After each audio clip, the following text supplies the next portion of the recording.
Hey guys, welcome back to another episode of Inside the Parenting Matrix with Big Papa Bryan Post. I hope you've had a fantastic week. I am looking forward to sharing this episode with you. Today we are going to do a review of the R. Kelly interview with Gayle King. So I just keep seeing these different little social occurrences happening, and I'm like, you know what? We need some commentary. Let's have some different understanding on what we're looking at when we watch these scenarios play out. The Jussie Smollett, some Donald Trump. Recently, now it's the Felicity Huffman and the Laughlin lady, and they're paying for their kids to enter college. There's just so many little social things that are occurring. And we have a tendency to just look at them from inside the parenting matrix and just see them a certain way because the focus is just on them in the way that they're being presented. And so I feel like it's important that we dig deeper than just what's being presented to us on the surface, because just what's being presented to us on the surface actually gives us an opportunity to dig deeper. If you're looking from outside of the parenting matrix, then what shows up inside of the parenting matrix is never really a surprise. You just see it differently. So that's what we're going to do in this week's episode of Inside the Parenting Matrix. So let's go ahead and get started.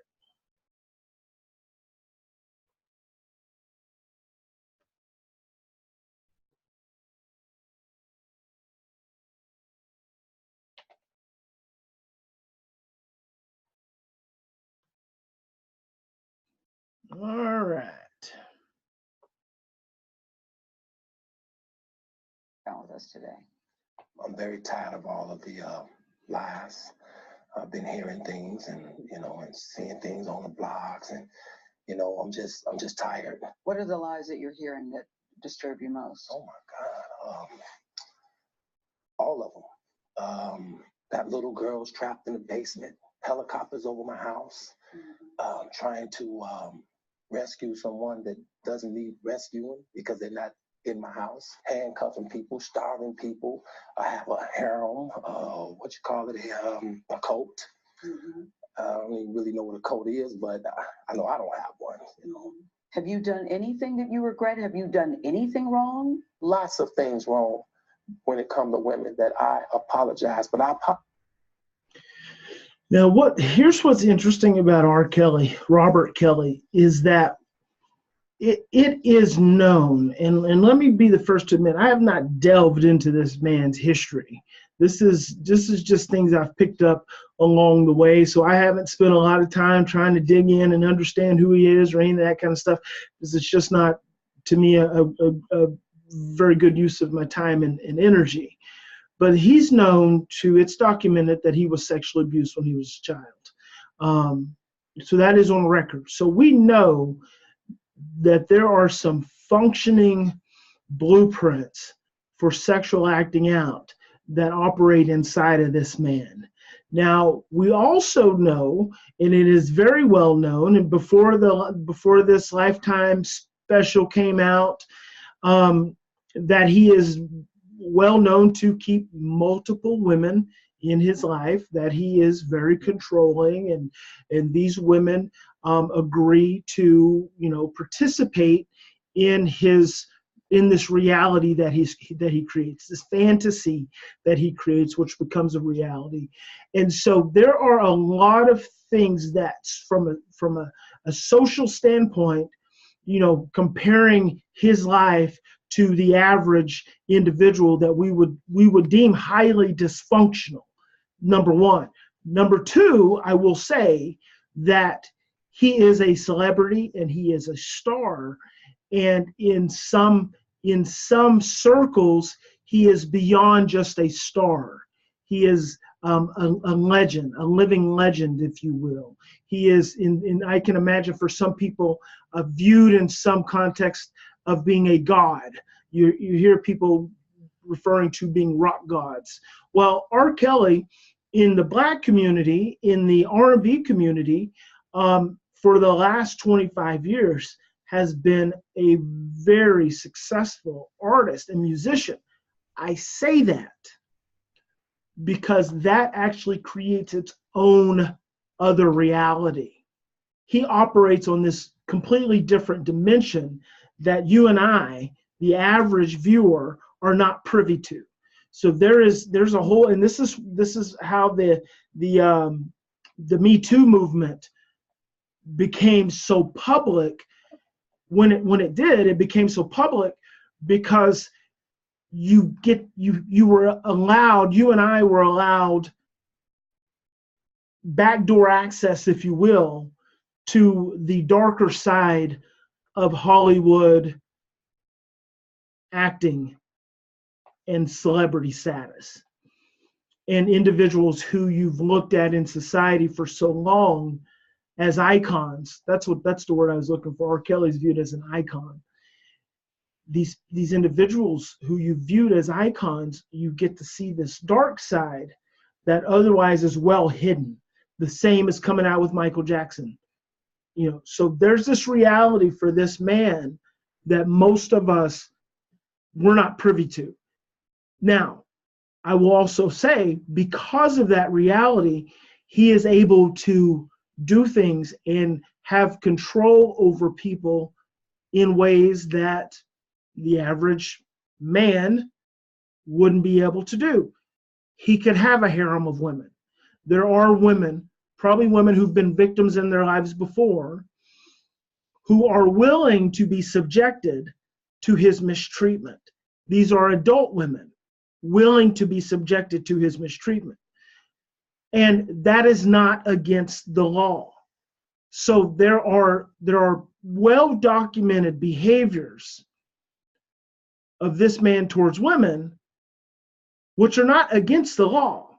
And so what you're seeing here is an individual who is in a pathological state of lying.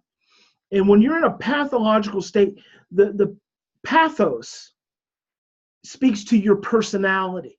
So it is an ingrained pathway in your personality.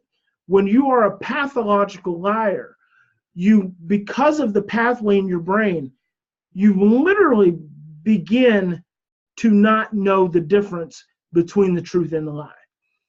So he is in a place, and I also like to think about, he's in a place of extreme stress.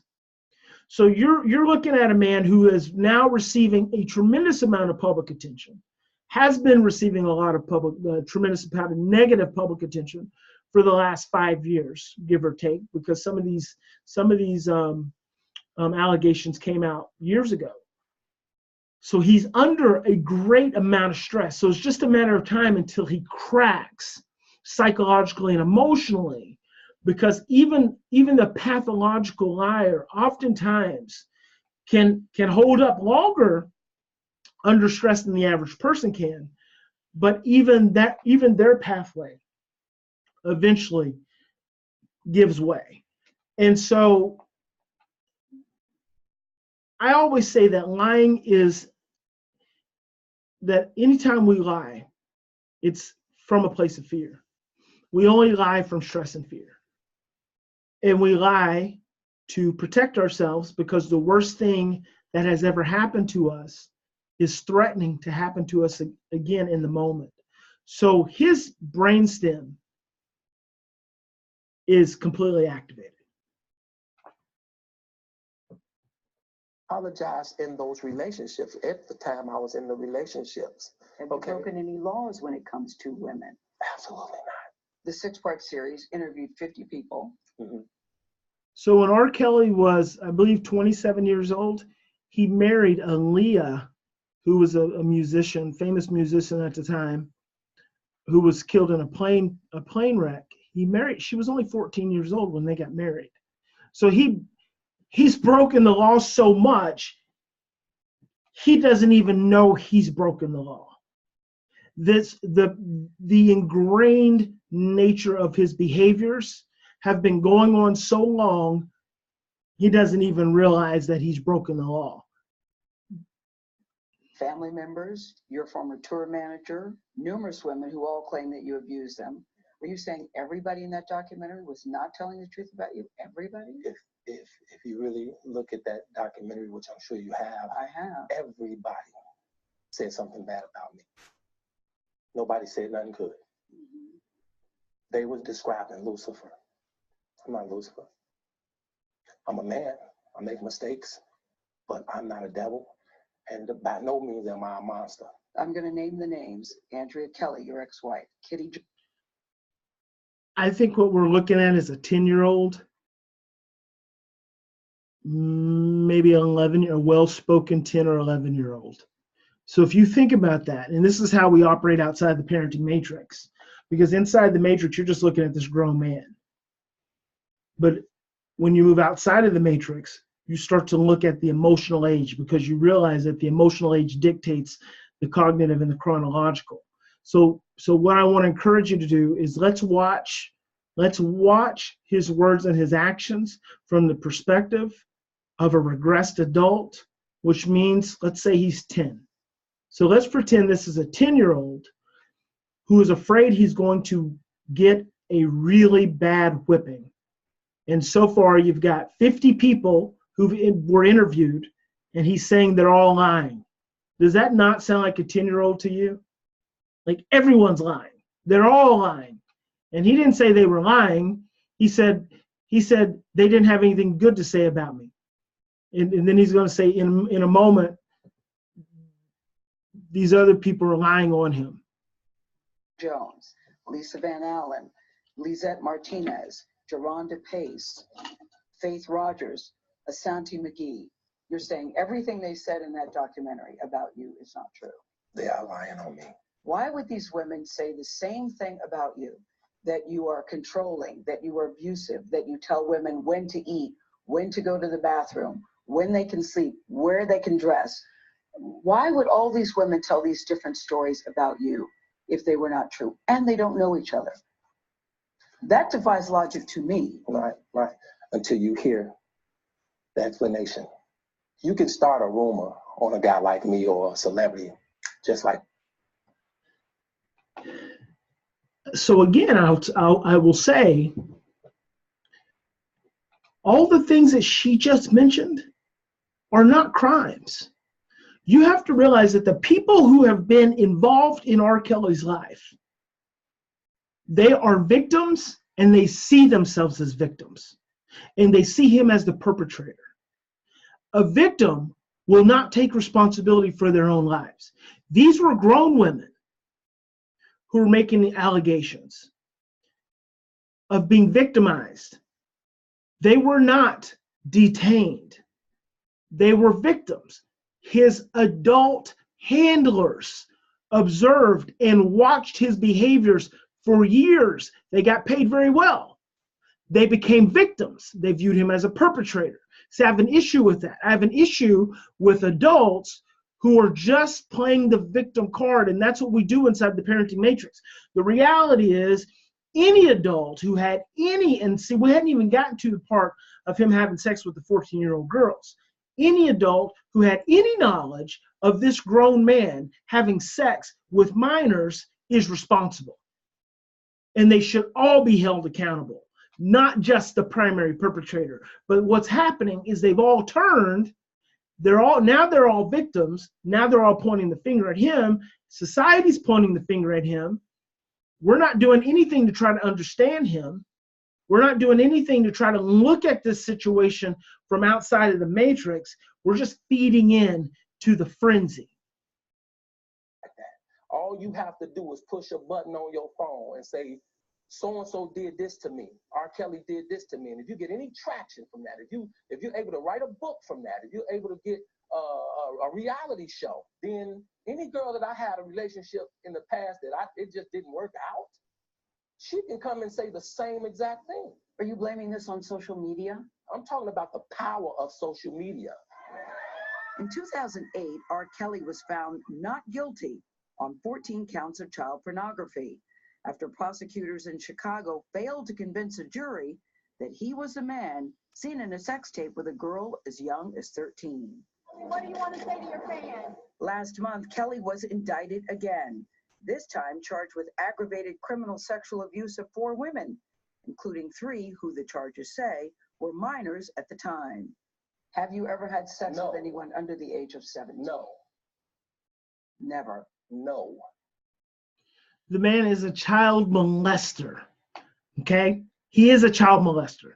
He was molested. He was molested and he molested in return. He was married to a teenager. He had sex with a teenager.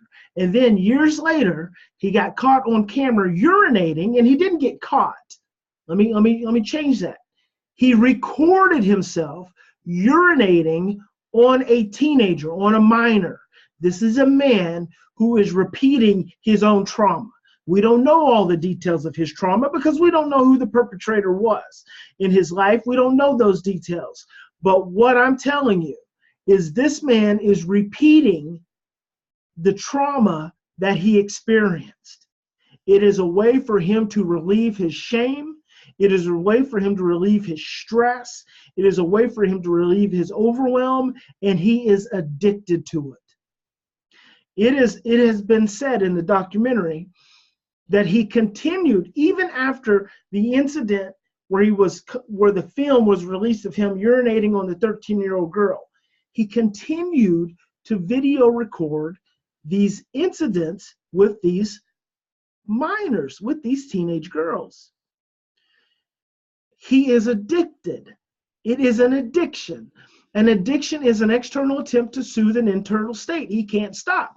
But there's nothing in me that tells me that this guy is not a child molester of teenagers, which is probably right along the lines of his own abuse. I have to tell you, it's so hard to believe that based on all the I'm gonna tell you something, Gail. There's one thing I'm gonna tell you something. Said about you. What women said about me. So nobody's allowed to be mad at me and be scorned and lie on me.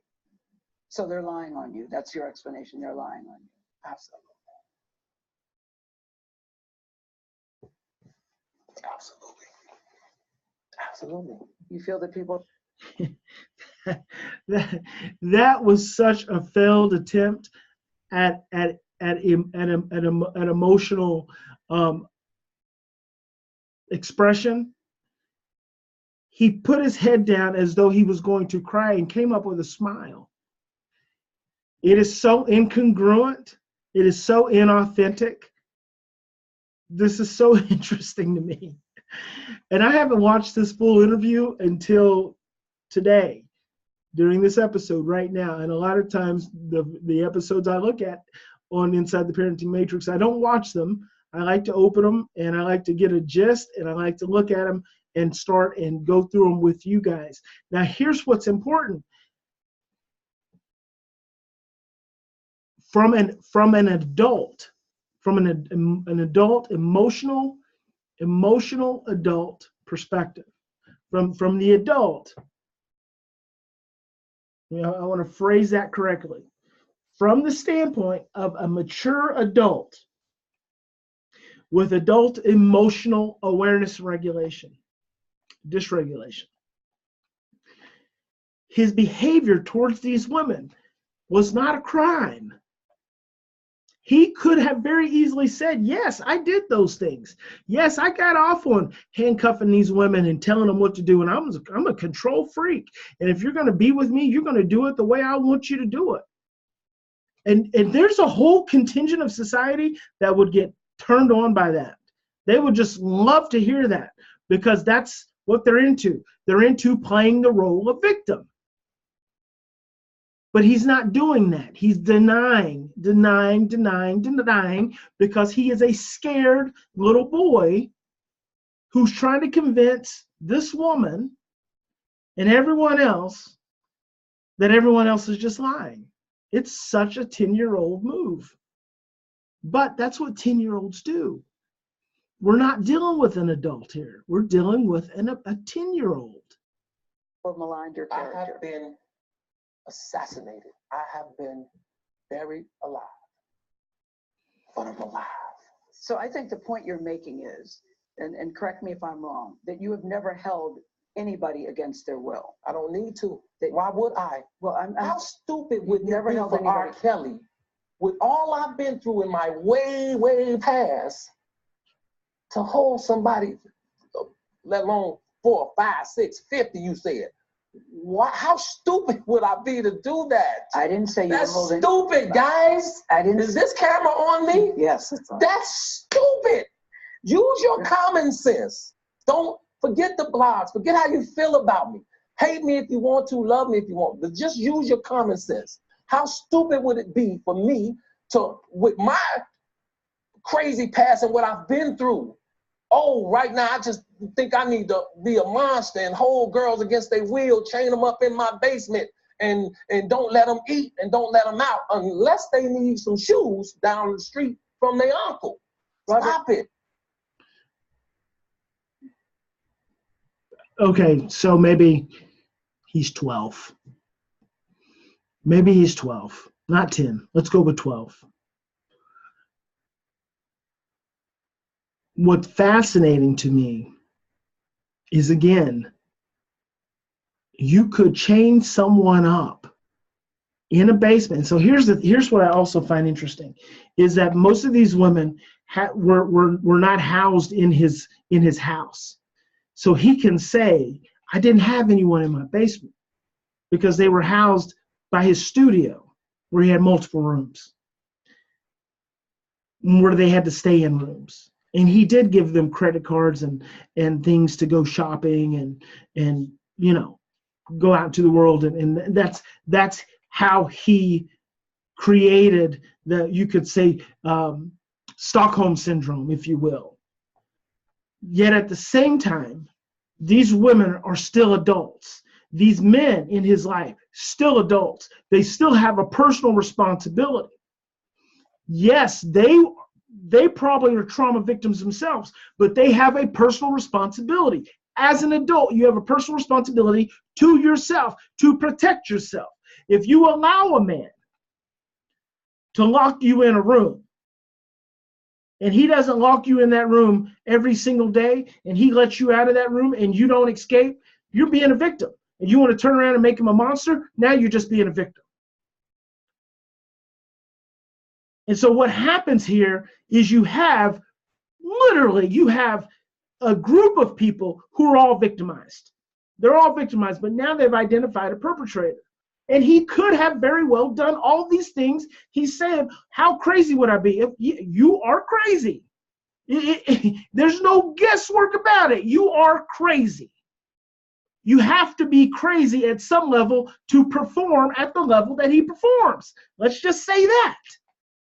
You don't become R. Kelly without some extreme level of narcissism, sociopathy, psychopathy. It just stays within a normal range. The president of the United States right now has so many issues, like bona fide personality disorder, but he's the president of the United States. So just because someone has a personality disorder means nothing. Just because someone has issues means nothing. You have to be crazy to achieve the level that these individuals have achieved. And the difference is, like they say, if you're crazy and you're poor, if you're poor and you're crazy, you're just crazy. But if you're poor and rich, you're eccentric. That's inside the parenting matrix. With money, we can make everything better. Because we can do these things and we can create all these things, the view changes. And that this is a prime example. Yes, he did these things, but he's denying it instead of just owning it. Instead of just owning it and saying, yes, I did it, and maybe in time he will, but he'll be like, perhaps like Bernie Madoff, who still just, justifies his behavior.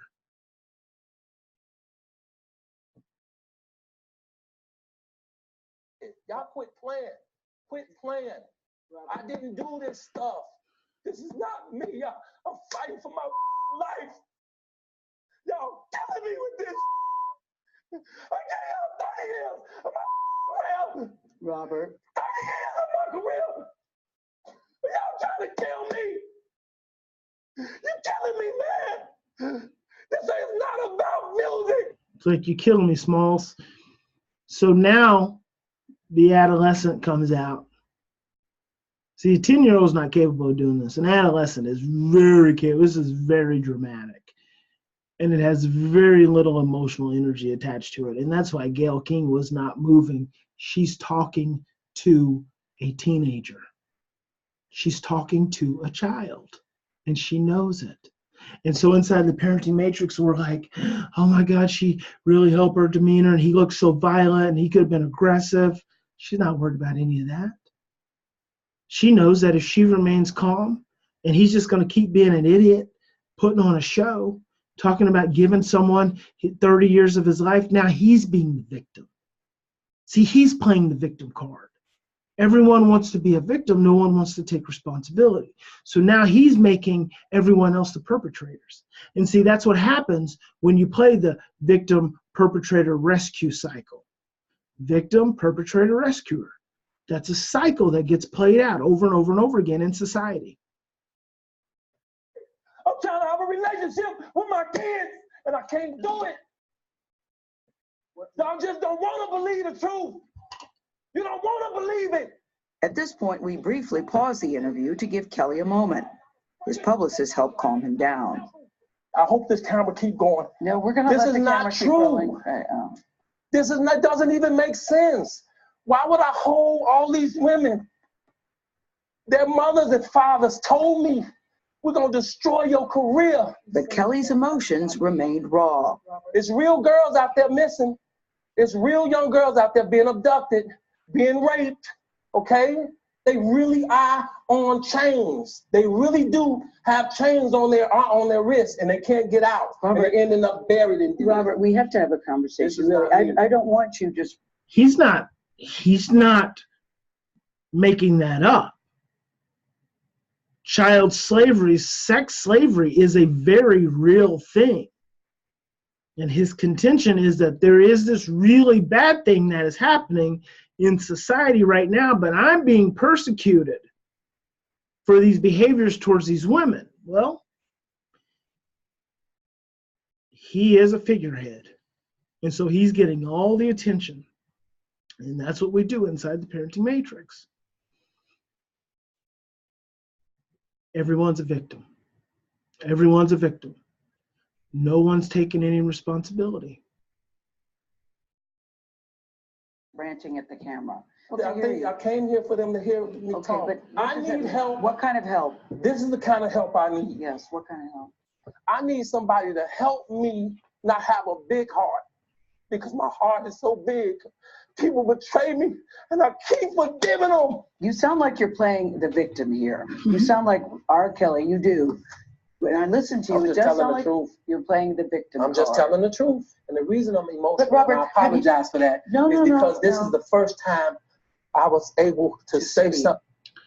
Isn't it interesting how quick he shifted out of that as soon as she said, you look like you're playing the victim here? Like the emotion completely went away. And now all of a sudden he's rational and coherent again. It's because it was all drama. This is a man who is emotionally suppressed. He's emotionally shut down, and he's probably been emotionally shut down since his sexual abuse, since his own abuse. He's probably been emotionally suppressed. And the way he expresses his trauma is through his behaviors and the treatment of these women. We may never know the extent, and even if we did, we probably wouldn't believe it, the extent of abuse that this man may have suffered at the hands of some other man. We may never know. But if we did know, we could see, I'm willing to bet, we would see his maltreatment as a child in his maltreatment of these women now. Nothing. I've said nothing. Well, we're also hearing from the family of a woman who lives with R. Kelly at his home. The parents of Joycelyn Savage say that the singer not only abused but brainwashed their daughter. R. Kelly denies that and claims it was Savage's father who gave his daughter to him at a concert. I didn't go looking for a Joycelyn Savage. I was doing my show. He brought her and asked a friend of mine to put her on the stage with R. Kelly. Make sure she's on the stage. But in a news conference this morning, the Savage family says they have no doubt that Joycelyn is being held by the singer against her will. We went from seeing you or talking to you daily or weekly to not. And it just continues. Not at this point, nothing really changes. It's just more victim, perpetrator. Now we have the parents who are looking to rescue, who want to rescue their daughter. The daughter calls and says, "I'm fine." You know, it is unfortunately a very sick cycle, because everyone, and the reason it is sick is because everyone stays sick. No one gets better. A victim cycle is a very sick cycle. When you've experienced trauma and you've not been able to free yourself from it, you continue to perpetuate it on yourself and on others. And I do hope at some point in time that for Mr. Kelly's sake, as well as for these young ladies, that they are able to find healing in their lives. And this man, he probably will end up spending some number of years in prison. His music career obviously has been destroyed, but he's still very talented. He'll be doing something behind the scenes somewhere, and these ladies will go off into oblivion after they've spent whatever money they've made by, writing books and appearing on interviews, and this whole thing gets, washed away by the next victim cycle, because we love to play the victim cycle out inside the matrix. And that's what we do all the time, because the victim cycle, it stresses us. And when it stresses us, we give it attention. And when we give it attention, we start looking to feel safe. So we can't turn it off. We can't stop looking at it, because we need it to go away in order to feel better. You have the ability to step outside of that. You have the ability in any given situation to just stop, take some deep breaths, close your eyes, let yourself know you're safe. Choose love, and just move on. You don't have to keep playing the victim cycle. Get the help you need. If you find yourself in a scenario like this with an individual like Mr. Kelly, take responsibility for your life. Get help. Get help. Don't continue to recreate the trauma that you've experienced. God bless you all. Thank you for joining me for another episode of Inside the Parenting Matrix. Next week, I'll probably review another victim cycle, because society just keeps giving them to us.